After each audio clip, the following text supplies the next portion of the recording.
Welcome to SCORE Fairfield County's live webinar on Beyond the Business Card Exchange, especially in a virtual world.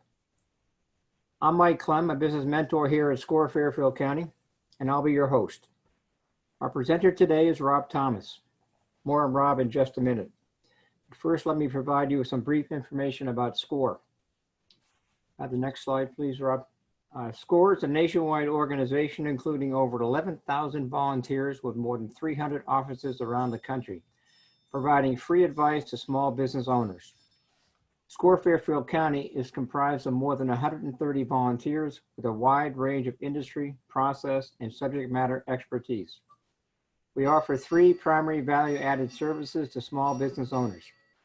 First of all, we offer free one-on-one counseling, which is in the current environment, all in the form of virtual, such as email and video and telephone. Secondly, we offer educational workshops and webinars, all currently in the form of webinars. And finally, extensive resources are available on our website, including a network of subject matter experts at your disposal. Our next webinar is this Thursday, October 8th at noon, on creating an effective marketing strategy with Peter Engstrom presenting. Please look for the details and register for this webinar on fairfieldcounty.score.org. Now some housekeeping items about today's webinar. We have set aside some time for Q&A at the end of the presentation. If you have a question, please use the chat window at any time during the presentation. It's located in the lower part of your screen. Our webinar today will end sharply at 1 p.m. to respect your time. The session is being recorded, and the link to the recording will be available at fairfieldcounty.score.org within the next couple of days. It's now my pleasure to introduce our speaker for today's webinar. Our speaker today is Rob Thomas. Rob is a Master of Business Development, having an 18-year career of growing regional territories for Iron Mountain, Aflac, and the Greater New Haven Chamber of Commerce. Today, as a business consultant and creator of the Rob Thomas method of networking, Rob coaches business owners and salespeople on how to grow business by building a network of effective relationships. Rob also works with large organizations to build stronger relationships and add value within the organization. I'll now turn it over to Rob. It's all yours, Rob. Thank you very much. Appreciate that. And thank you very much, Fairfield County SCORE. So,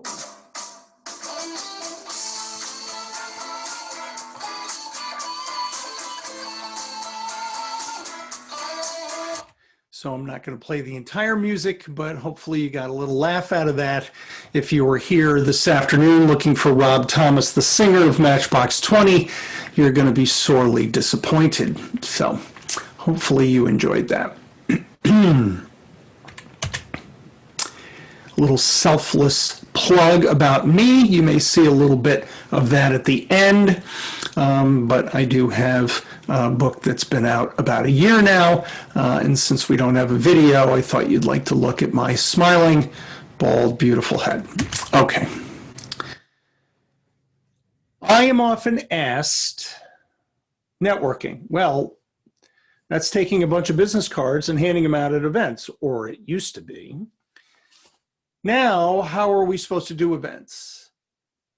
Better yet, when we're told that we have to go out and network, the problem is we're never told how to do it. So the bottom line that I want you to remember about business networking is to always be doing it. Always be out there thinking about how to create relationships. I went to Ithaca College about 32 years ago, and I was in a fraternity. And through that, I met a gentleman by the name of Marty. And Marty and I have continued as friends over the last 30 years. We've kept in touch with each other and the family, other friends, maybe some other graduates, and occasionally we would talk about what we were doing for a living.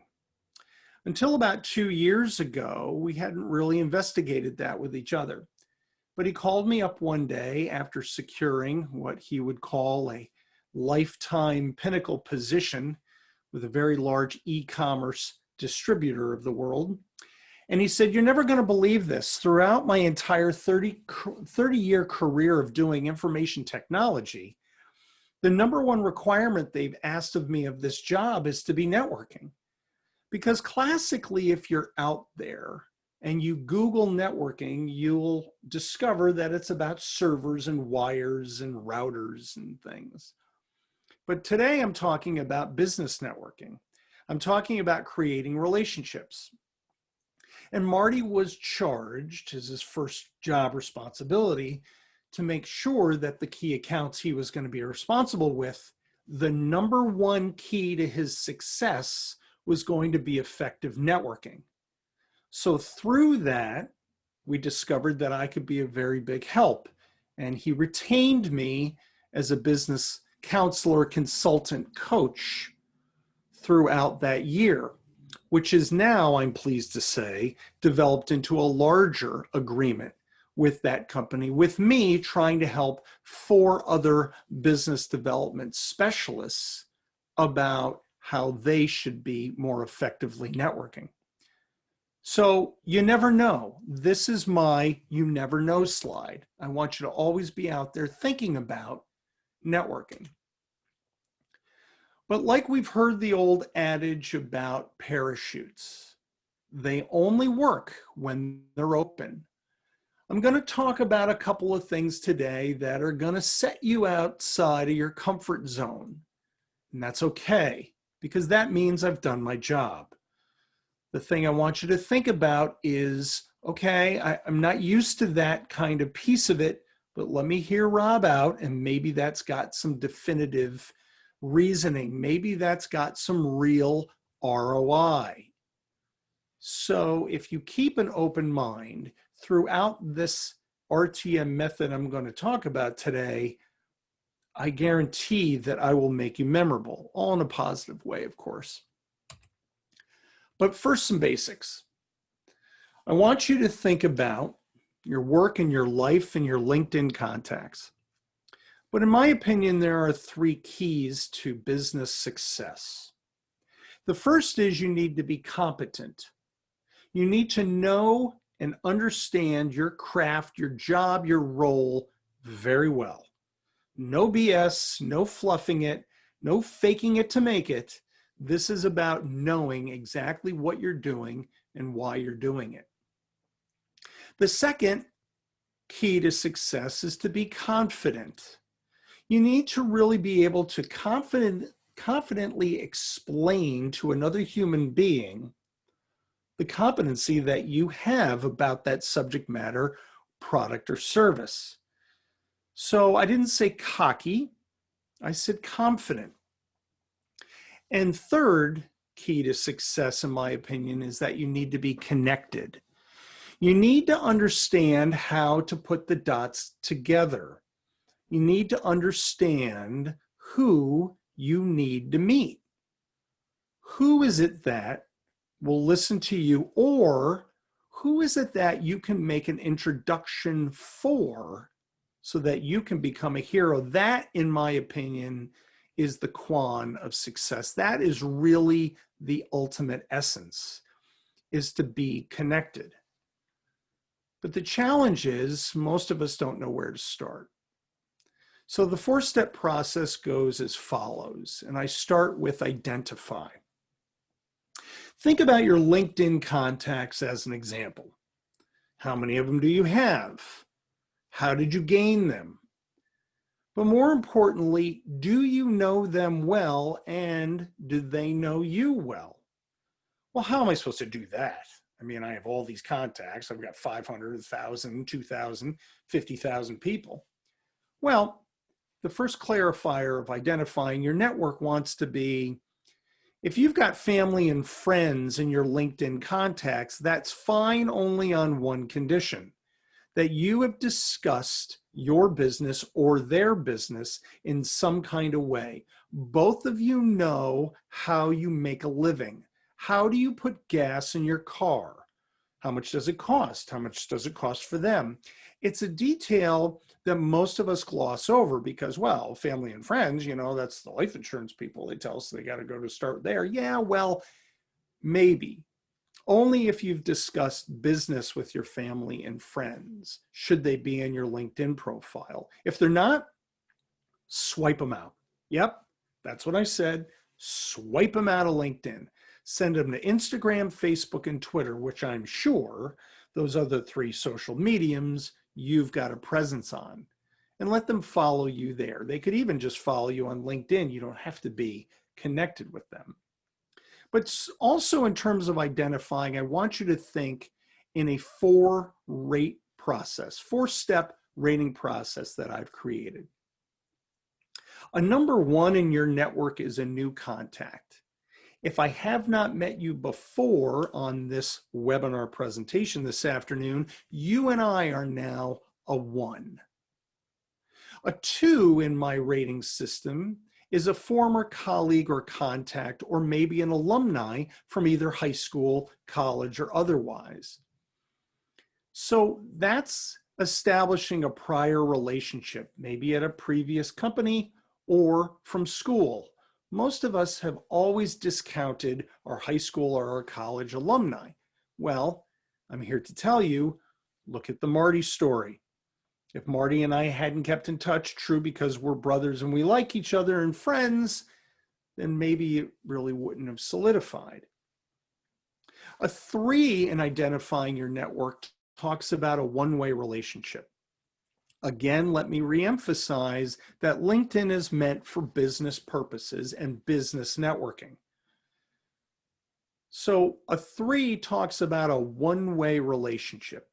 You really do more for them than they do for you. You do more connecting for them. You introduce them to other people than they do for you. You know who those folks are. And finally, the best about identifying your network is really talking about a mutually beneficial relationship. You do just as much for them as they do for you. It's equal. So I want you to think about bringing your network, especially using LinkedIn as a guide, to creating a top 10 list of those 4s in my rating scale that you have out there. It's kind of tricky, actually, but it takes some time. See, networking can be difficult to most, but what's interesting is that it's really actually pretty simple. You just have to do one thing at a time and identify those different people in your network. Now, those are all the people whom you presumably know. From that identification, you are going to take that then to, and I'm going to show you how, identifying who it is you need to meet. The second component of my system talks about maximizing that relationship. Now, for the purposes of this, as well as the last, 7 or 8 months, we're doing primarily a lot of it virtually. But I would submit that when we get back to, and some of those pieces are loosening up, I would endorse you, of course, social distancing with masks and cleanliness to go out and meet your contacts one-to-one. I personally happen to be a huge fan of diners. Diners aren't all across the country, but I happen to be a fan of those. Not necessarily coffee shops because they're too loud and they're too close, but really a diner where you can get to a booth. The idea is to maximize your network, and I'm going to show you how to do that. The third component really is to refine it. Once we've done this identification process, we've maximized that kind of meeting or that contact by meeting them one-to-one. We need to make a decision on whether or not we're going to keep them in our network. And that's refining the process. Once we've refined them, then we have to think really about nurturing them. How are we going to follow up with them? What's the plan? So in the meeting, I want you to think about the following. I want you to take good notes. I want you to get a notepad. Before either an in-person meeting or a virtual meeting, they are actually the same. I want you to treat them the same in this regard. You're going to take that pad, and at the top of it, you're going to write the contact's name, date and time, where you've met them. And then below that, using LinkedIn as a reference tool, I want you to go to their contact information on LinkedIn and identify 3 things, 3 things that stand out to you about that contact. Not 1, not 5, not 8, but 3. Oh, I didn't know Rob went to Ithaca College, and so did my cousin. Well, I didn't know Rob was an Eagle Scout. Oh, I had another cousin who was one of those as well. Oh, I didn't know Rob played the clarinet in high school. That's kind of cool. All 3 of those things, by the way, for me are true. Below that, then, I'm going to teach you an acronym that I use in a meeting, because this is what happened to me. Over the 20-year history, I say 18, but roughly 20-year history of my sales career, I would basically go to the meeting and show up and throw up about what it is I was selling. And one day I met my friend Brian in a diner here in Milford, and I sat down with him to talk to him about my new venture. And he looked at me after the coffee was poured and he said to me, "All right, Rob, what are you selling me today?" Well, what do you say to that? What was I supposed to say to that? I think I probably at the time stumbled and bumbled and said, "Oh, okay." I didn't have an answer. That meeting taught me a very valuable lesson about relationships and business networking.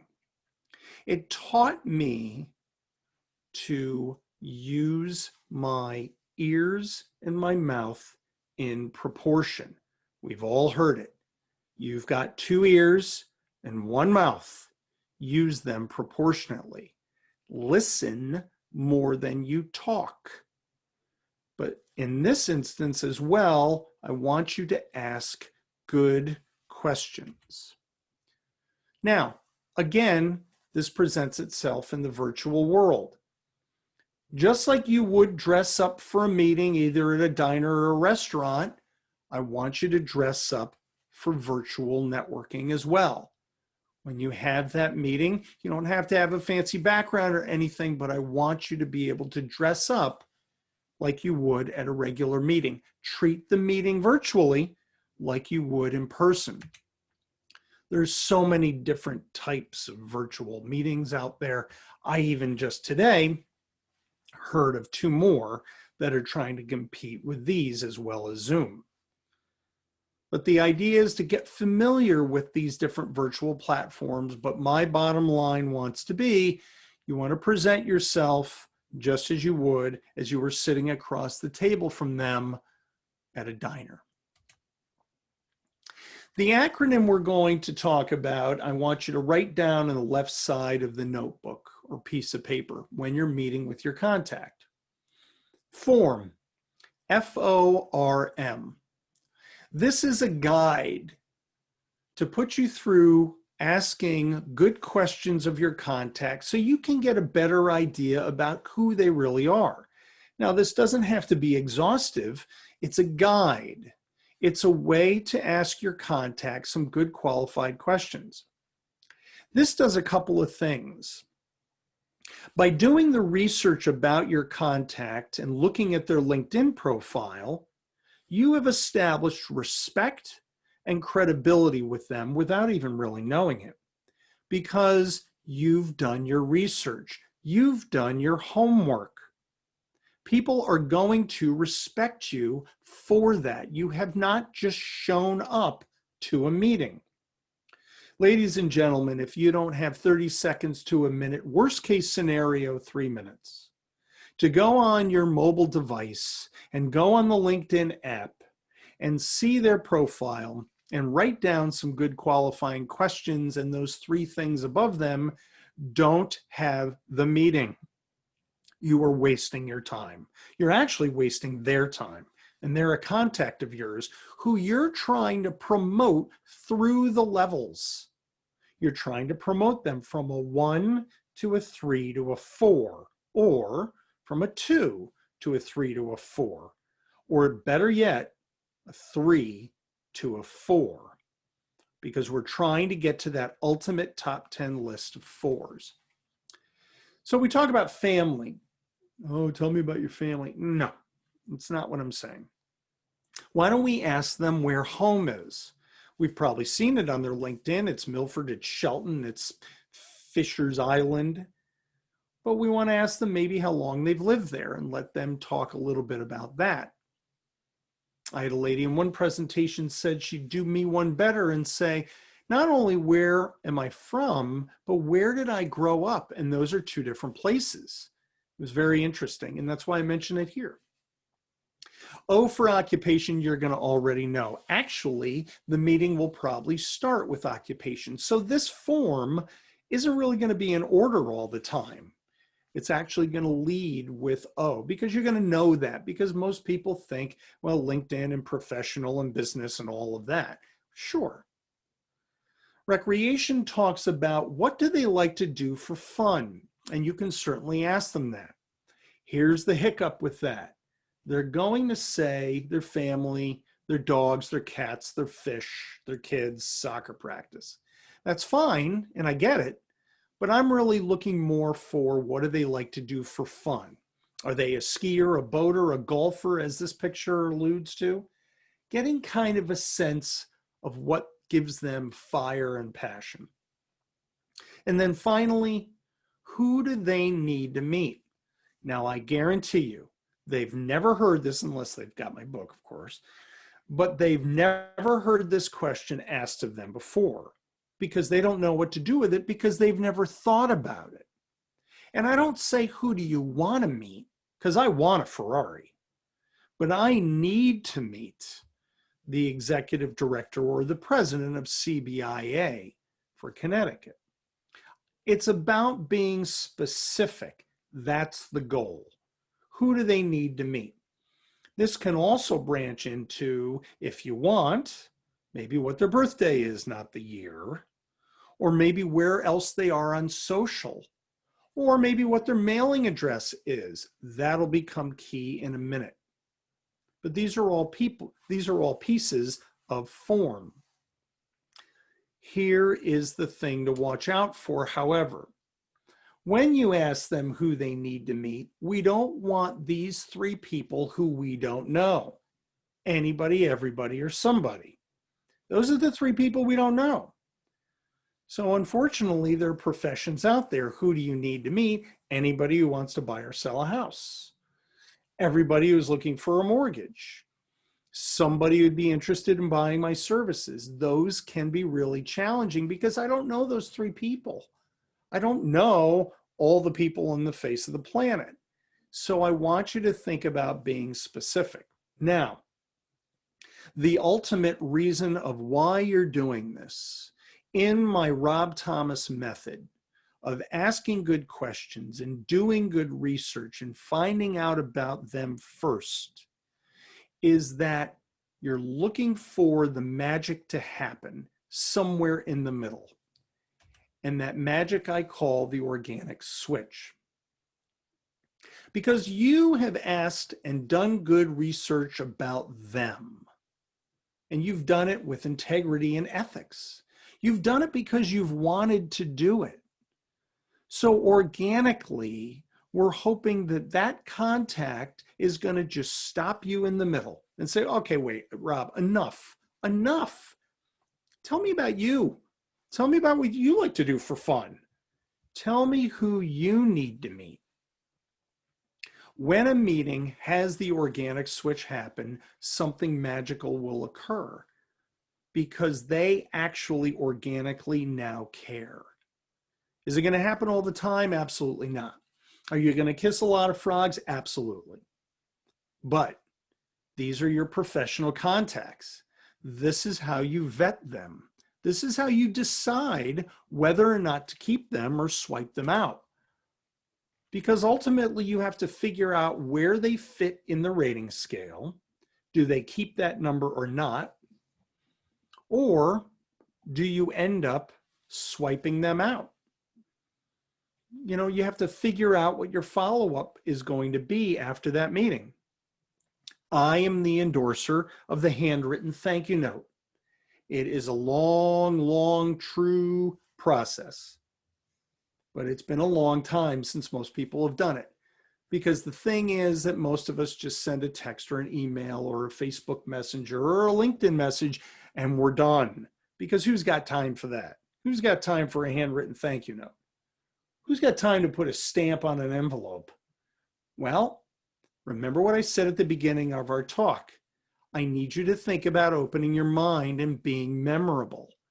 Because now you're like everybody else when you send an email thank you note. Now you're like everybody else when you send a thank you text. Don't be like everybody else. Think about being a little bit more memorable. I also use this service out of Salt Lake City, Utah, called Send Out Cards. I use it because, well, what do you do once you've sent your contact a handwritten thank you note, which they'll be shocked by getting, by the way? Well, what do you do after that? You're going to meet them again. What if there's still a 3 and you haven't converted them to a 4 yet? You're still going to see them again, be it either on virtual or hopefully in person. So I use this service to kind of bump up my memorability level. You send them a nice card. I don't send them all the little gifts that come with the program because it can be quite extensive. I might send you a couple gourmet brownies. And that, in and of itself, is going to establish me as more memorable than the person who just sent an email thank you note. So think about what your follow-up is going to be with these good, vetted contacts. See, most people think about sales as the pitch. And once I get the pitch, then I put them into the funnel. And then once they're in the funnel, I bring them down to where they become a qualified prospect. And then once they're, oh my God, I mean, I can't even go through the whole thing. It makes me sick. I get it. It's a numbers game. It's sales. I get it. But why are we doing the pitch to start with? What's the point? Why are we really doing it? This is the reason. Think on this for a second. Hi, my name is Rob Thomas. I teach people how to network. That's 3 seconds. Oh, really? How do you do that? Oh, well, I'm a founder of the Rob Thomas Method. I'm also an author, and I'm also the founder of Networking in Diners. That's 30 seconds. Huh, that all sounds interesting. You know, I'm wondering if you've got a second or two here in between conferences or between meetings, or why don't we catch a Zoom call? We can catch up on that. And then you get to 3 minutes in booking the meeting. Then once you have the meeting, that might take you to 3 hours, or it might even take you to 30 minutes. And then from there, so the whole idea is the rule of 3s. But most people just figure they're going to pitch, and then whether you like it or not, and I don't know, and here's my card, and blah, blah, blah, and you're going to be also efficient and move them through like numbers and people. Okay, great. Now you're like everybody else. Now you've just done what everybody else does. And I'm presuming the reason why you're here this afternoon is to not be like everybody else, is to be a little bit different. I didn't say crazy. I said a little bit different. And how are you going to do that? So most people always ask me, well, LinkedIn, I mean, your LinkedIn must be, you know, like super and the whole bit and turbocharged.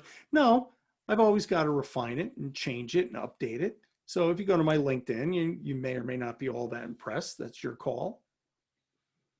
Here are the 3 things I want you to think about LinkedIn that I find the most helpful and reasonable and true.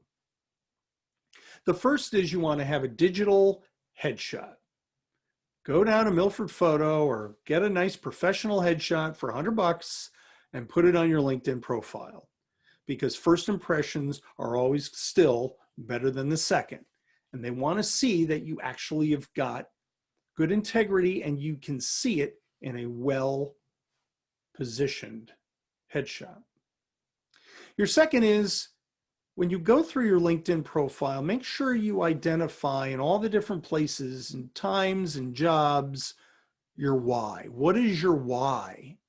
Why did you do that job? Why are you doing what you're doing? Don't give me a throw up of your resume. Just tell me why you did that job, or maybe why you got a certain thing out of it. And then finally, if you've heard nothing from me in this talk, I want you to think about this. Before you connect and when you're going to connect with a contact, always, always, always make sure that you send a personal note. So on your mobile device, you're going to have to click the 3 dots, I believe, where it says add a personal note. On your desktop, you want to make sure that you click connect, but when it asks you to add a personal note, you're going to say yes. And in that personal note, you've got some room to say why you're inviting them to connect, who perhaps has referred you or introduced you to them to connect, and maybe how you think the two of us can help each other in business.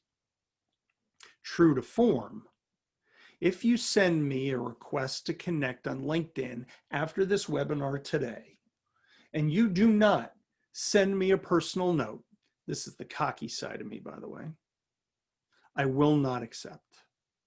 Because I'm done. I'm done. I'm done with all the invites of you trying to sell me or you trying to get into my network. I'm done. And you should be too.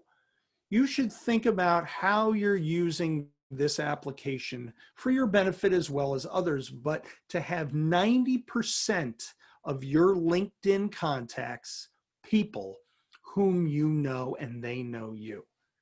And you're vetting them constantly, either once a day or once a week. But please, please always send an invitation to connect with a personal note.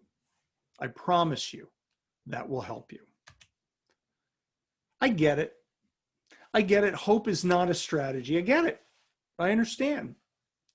But I want you to think a little bit about what I've talked about today really is having hope with a purpose. It's really saying that I'm really hoping that organic switch happens. However, I've got a purpose in meeting you either in person or virtually because they're going to be the same. You will treat them the same. I want you to have a purpose. I want you to be organized. I want you to do your research. I want you to ask good qualified questions. And then I want you to wait for that organic switch.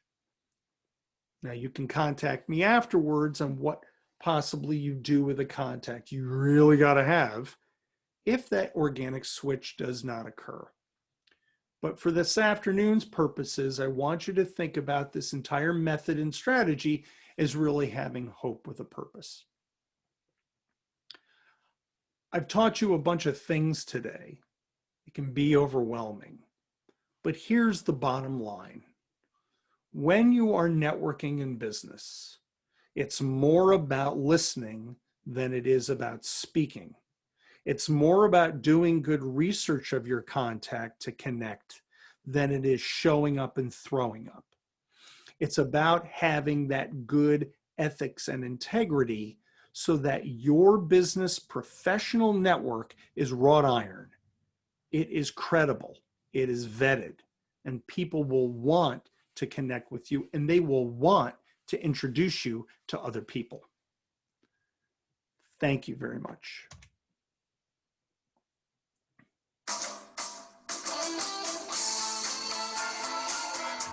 And I'll cut the music off right there. Okay, Rob, well, thank you very much. I have some questions, and if anybody else has any questions, please enter them in the chat box and we'll cover as many as time allows here.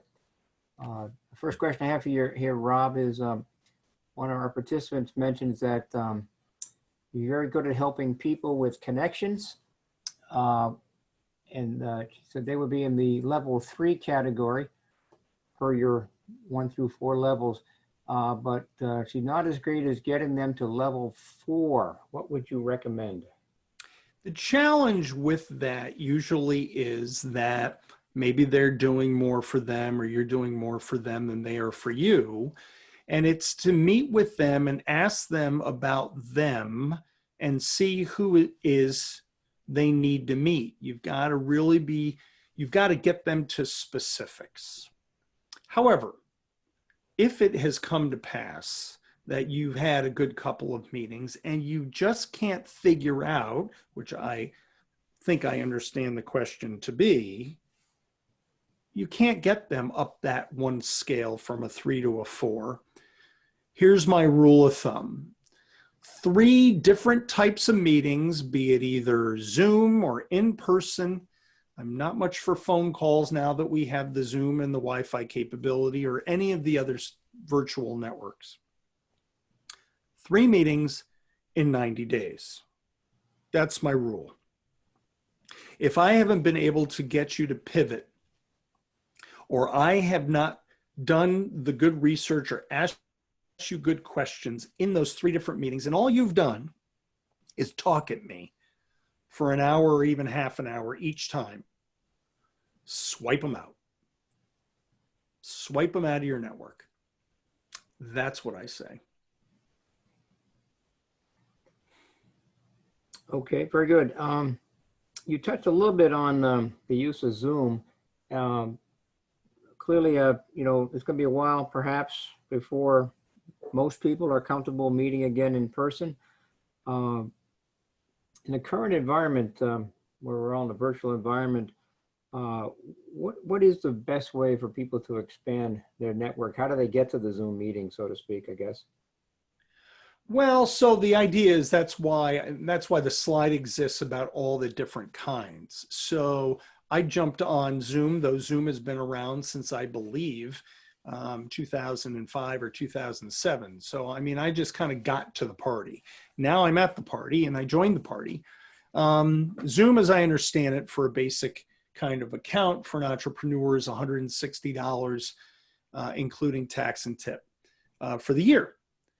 So that's an entry point. WebEx is a lot trickier because it's more on the enterprise level, as I understand it. Skype may or may not work as well. I've heard of another one just today through Verizon called Blue Jeans. There are several different types of platforms. I chose Zoom because in the throes of the beginning of the pandemic back in March, someone suggested it to me. It was hotter than any hot cake and I jumped on it and it's proved well for me. But that's been the price point and that's what I use. And I always make sure that once I've connected with that contact through LinkedIn, then we get out of the LinkedIn messaging, we take it over to email and we book the appointment and then I send the Zoom link for us to connect. Okay, good. And you just mentioned it again. I'm on LinkedIn. LinkedIn appears to be the primary tool that you're advocating to at least identify people, if not connect with people. Is that the primary tool, and are there any others people should be thinking about? Yeah, I mean, I use it. You can see me listed on all the other pieces of social. I list it because it resonates with most business professionals about starting there and listing, you know, where they've been and how they've been accomplished. Ironically, in the last 5 years of my business, I've had success. It's been a dogfight, ironically, between LinkedIn and Facebook because of maybe my age generation, or I was on Facebook at the very beginning. I have 3,000 contacts on Facebook and I've got, I don't know, 1,200 on LinkedIn. It's not a lot, but the two of them tend to vie on a monthly basis on where I get the most traction, interest. They see me, they connect with me, they send me a message. I'm a proponent, and I needed this taught to me, of all the different mediums, and those are the ones listed here. For obvious reasons, Instagram is the red circle that ties to Facebook because they own them, but you can also tag that photo all the way through all 3. It acts like a mini Hootsuite. And then you have LinkedIn. These are the primary 4 that I follow. Okay. Would you use Facebook for a different type of connection, so to speak, versus LinkedIn, or does it matter? It all depends on how you're connected with the individual. So it could be family or friends, or maybe you've connected with them through Facebook. I always look at LinkedIn as being the primary business to business or the business driver, but I have two business pages through Facebook. I've got a business and personal Twitter, and I've got a business and personal Instagram. So my preference, at least for this talk anyway, is to start with the one, which is LinkedIn, and then kind of fan out from there. I find if I talk too much about all these different mediums, people just get completely overwhelmed and then they do nothing. And that's not what we want. Okay. You've developed your networking diners business. Are you doing anything in diners these days? Ironically, I am actually. I am going to be doing an in-person meeting on Tuesday, October the 20th. However, I'm limited because I do them in the back room of the Valley Diner in Derby, Connecticut. I'm limited to 10 humans because we need to socially distance masks. There'll be temperature checks and it'll be cleaned before we have the meeting. But it is my first in-person meeting in 6 months. I've been doing all of my networking and diners meetings on Zoom. And what has happened, which is interesting, is it actually has branched out from just a Connecticut business to even a regional or a national business. So I've got people from Colorado as well as Florida that participate in my networking and diners virtual product. Very good. Well, I assume anybody then can use the same method to reach out beyond just the local area where they may live, using Zoom to go across the country, if not further. Absolutely. I had a Zoom call this morning with a gentleman that heard my talk last week, and he lives in Indiana.